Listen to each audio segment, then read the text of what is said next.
Students, आज का topic है सिंधु सभ्यता की आर्थिक व्यवस्था। सिंधु सभ्यता का विकास सिंधु और उसकी सहायक नदियों के आसपास हुआ, इसलिए इसे सिंधु घाटी सभ्यता कहा गया है। सबसे पहले हड़प्पा स्थल की खोज हुई, इसलिए इस सभ्यता को हड़प्पा सभ्यता के नाम से भी जाना जाता है। इस सभ्यता को सिंधु सरस्वती सभ्यता भी कहा जाता है। 1924 ईस्वी में सर जॉन मार्शल ने सिंधु सभ्यता की विधिवत घोषणा की। इस सभ्यता का विस्तार लगभग 13 लाख वर्ग किलोमीटर है। इसका पूर्व से पश्चिम तक विस्तार 1600 किलोमीटर, उत्तर से दक्षिण तक 1400 किलोमीटर है। इसका सबसे पूर्वी स्थल आलमगीरपुर, जो उत्तर प्रदेश के मेरठ जिले में स्थित है, और सबसे पश्चिमी स्थल सुतका गेंडोर, जो पाकिस्तान के बलूचिस्तान में है। सबसे उत्तरी स्थल मांडा, जो जम्मू में है, और सबसे दक्षिणी स्थल दैमाबाद, जो महाराष्ट्र में है। अंतिम समय में इसका विस्तार दक्षिण पूर्व दिशा की तरफ हुआ। विद्वानों ने सिंधु सभ्यता का समय अलग अलग बताया है। माधव स्वरूप वत्स ने इसका समय 3500 से 2700 ईसा पूर्व बताया है, जबकि सर जॉन मार्शल ने 3250 से 2750 ईसा पूर्व तक का समय निर्धारित किया है। मार्टिमर व्हीलर ने सिंधु सभ्यता का समय 2500 से 1500 ईसा पूर्व बताया है, जबकि कार्बन 14 के अनुसार सिंधु सभ्यता का विकसित समय 2300 से 1750 ईसा पूर्व निर्धारित किया गया है। सिंधु सभ्यता नगरीय सभ्यता थी। इसमें अनेक नगरों के अस्तित्व का प्रमाण मिलता है, जो व्यापार और उद्योग के प्रसिद्ध केंद्र थे। सिंधु सभ्यता के नगर कांस्य युगीन नगर थे। ये लोग टीन और तांबे को मिलाकर कांसा तैयार करते थे और उस कांसे से विभिन्न प्रकार की वस्तुओं का निर्माण करते थे। सिंधु सभ्यता का उदय ताम्र पाषाणिक पृष्ठभूमि पर हुआ। इसकी जानकारी केवल पुरातात्विक स्रोतों से मिलती है, क्योंकि सिंधु सभ्यता की लिपि को अभी तक पढ़ा नहीं गया है। सिंधु सभ्यता सुमेरिया सभ्यता और मिस्र सभ्यताओं की समकालीन थी। इनकी गणना आद्य ऐतिहासिक काल के अंतर्गत की जाती है। ये सभी सभ्यताएं कांस्य युगीन सभ्यताएं थी। सिंधु सभ्यता की आर्थिक व्यवस्था कृषि, पशुपालन, उद्योग धंधों और व्यापार वाणिज्य पर आधारित थी। इसमें विभिन्न प्रकार के व्यवसायों का प्रचलन था। सिंधु सभ्यता के आर्थिक विकास में नदियों का प्रमुख स्थान था। जलोढ़ मिट्टी बाढ़ के कारण आती थी, जो उर्वरता को बढ़ाने में मदद करती थी। इस कारण फसलों का उत्पादन भी अधिक होता था। सिंचाई के लिए गड्ढों के प्रमाण मिले हैं। इनमें जल को एकत्र कर लिया जाता था और बाद में इसका प्रयोग सिंचाई के लिए किया जाता था। हल के द्वारा खेतों की जुताई की जाती थी। राजस्थान के कालीबंगा स्थान से खेत जोतने के प्रमाण मिले हैं और हरियाणा के बनावली स्थल से मिट्टी के बने हल का प्रतिरूप प्राप्त हुआ है। फसल को काटने के लिए पत्थर या कांसे के हंसिया का प्रयोग किया जाता था। अनाज को साफ करने के लिए ओखली और मुसल प्रयोग किए जाते थे। लोथल नामक स्थान से वृत्ताकार चक्की के 2 पार्ट भी मिले हैं। गेहूं और जौ सिंधु सभ्यता के लोगों का मुख्य खाद्यान्न था। सिंधु सभ्यता के स्थलों से गेहूं की 3 जौ की 2 प्रजातियां मिली हैं। हरियाणा के बनावली स्थल से बढ़िया किस्म का जौ प्राप्त हुआ है। ये लोग चावल का उत्पादन भी करते थे। लोथल और रंगपुर से धान की भूसी के प्रमाण मिले हैं। लोथल, रंगपुर और रोजदी से बाजरे की खेती के भी प्रमाण मिले हैं। रोजदी नामक स्थान से बाजरे की 6 किस्मों के साक्ष्य प्राप्त हुए हैं। सिंधु सभ्यता के लोग सरसों, राई, मटर, तिल आदि की खेती करते थे। हरियाणा के बनावली स्थान से सरसों का ढेर मिला है। ये खजूर, नारियल, अनार, केला, तरबूज, नींबू आदि फल और सब्जियों का उत्पादन भी करते थे। राजस्थान के कालीबंगा स्थान से जुते हुए खेत के साक्ष्य प्राप्त हुए हैं, जिसमें आड़ी तिरछी जुताई की गई है, जिससे पता चलता है कि ये लोग एक साथ 2 फसलों का उत्पादन करते थे। जो अतिरिक्त अनाज होता था वो अन्नागारों में रखा जाता था। ये अन्नागार दुर्ग नगर में बने होते थे और आपातकाल में इस अनाज का वितरण किया जाता था। उत्खनन में मिट्टी की चूहेदानियां भी मिली हैं, जिससे अनाज को चूहों से बचाया जाता था। सिंधु सभ्यता के लोग पशुपालन भी करते थे। इनके बारे में मृद भांडों पर जो चित्र किए गए उनसे और पशुओं के जो जीवाश्म मिले हैं उनसे इनके बारे में जानकारी मिलती है। नेस्दी नामक नगर इस समय पशुपालकों का प्रमुख केंद्र था। सिंधु सभ्यता की मोहरों पर सबसे अधिक कुबड़दार वृषभ का चित्रांकन किया गया है, जो उनका सबसे अधिक प्रिय पशु था। आमरी नामक स्थल से बारहसिंगे और गैंडे के भी प्रमाण मिले हैं। गुजरात के सुरकोतड़ा स्थान से घोड़े की हड्डी मिली है। लोथल और मोहनजोदड़ो से घोड़े की मरण मूर्तियां प्राप्त हुई हैं। इनसे पता चलता है कि ये लोग घोड़े के बारे में भी जानते थे। राजस्थान के कालीबंगा से ऊंट के भी प्रमाण मिले हैं। लोथल से पूरा हाथीदांत और हाथीदांत का पैमाना प्राप्त हुआ है। ये लोग हाथी के बारे में भी जानते थे। ये लोग गाय, बैल, भेड़, बकरी, कुत्ता, बिल्ली, भैंस, हिरण, खरगोश और सुअर आदि के बारे में भी जानते थे। हड़प्पा स्थल से शंख का एक बैल मिला है। बड़े जानवरों से ये बोझा ढोने का काम लेते थे और भेड़ बकरी सूअर आदि से दूध मांस ऊन प्राप्त करते थे। कुत्ते बिल्ली को ये घर में सुरक्षा के लिहाज से पालते थे। चनहुदड़ो नामक स्थान से एक मोहर प्राप्त हुई है जिस पर बिल्ली का पीछा करते हुए कुत्ते के पंजों के निशान मिले हैं। लोथल से एक मिट्टी के बर्तन पर पंचतंत्र की प्यासा कोवा और चालाक लोमड़ी की कहानी चित्रित की गई है। इन लोगों को बतख, मोर और मुर्गे के बारे में भी जानकारी थी।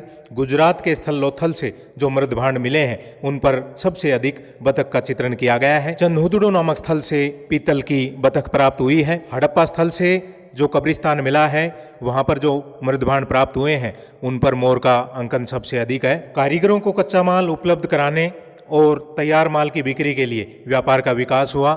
पुरातात्विक स्रोतों से सिंधु सभ्यता के व्यापार वाणिज्य के बारे में जानकारी मिलती है। सिंधु सभ्यता के लोग आंतरिक और विदेशी दोनों प्रकार के व्यापार करते थे।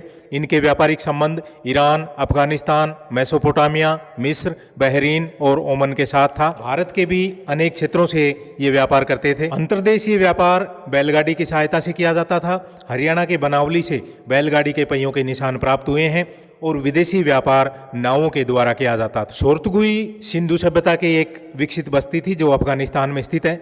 अफगानिस्तान से सिंधु सभ्यता के लोग सोना, चांदी और टीना आयात करते थे। सिंधु सभ्यता मेसोपोटामिया सभ्यता की समकालीन थी। मेसोपोटामिया वर्तमान इराक को कहा जाता है। यहाँ के अनेक नगरों सुमेर, उर, निप्पुर और किस आदि से सिंधु सभ्यता की अनेक वस्तुएं प्राप्त हुई है। मेसोपोटामिया के अभिलेख में इस बात का उल्लेख मिलता है कि उर के व्यापारी मेलुहा के साथ व्यापार करते थे। उर सुमेरिया सभ्यता का प्रमुख नगर था और मेलुहा सिंधु क्षेत्र को कहा गया है। उर और मेलुहा के बीच दिलमुन और मगन दो व्यापारिक स्थल थे। दिलमुन बहरीन द्वीप को कहा गया है और मगान मकरान तट को। ये दोनों स्थल सिंधु और मेसोपोटामिया सभ्यताओं के बीच स्थित थे। मेसोपोटामिया सभ्यता का प्रमुख बंदरगाह उर था और सिंधु सभ्यता का प्रमुख बंदरगाह लोथल था जो विदेशी व्यापार के प्रमुख केंद्र थे। सुमेरिया सभ्यता के उर नामक स्थान से सिंधु सभ्यता का तांबे का श्रृंगारदान मिला है। सुमेरिया सभ्यता और सिंधु सभ्यता के बीच सारगोन के समय अच्छे व्यापारिक संबंध थे।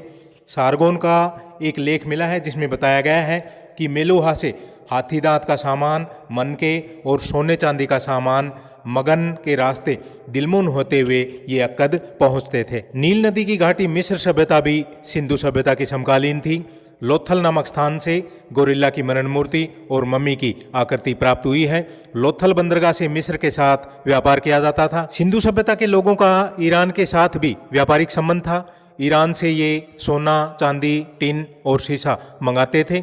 लोथल से दो मुँहे राक्षस वाली फारस की मोहर मिली है। भारत के विभिन्न स्थानों से भी सिंधु सभ्यता के लोग व्यापार करते थे।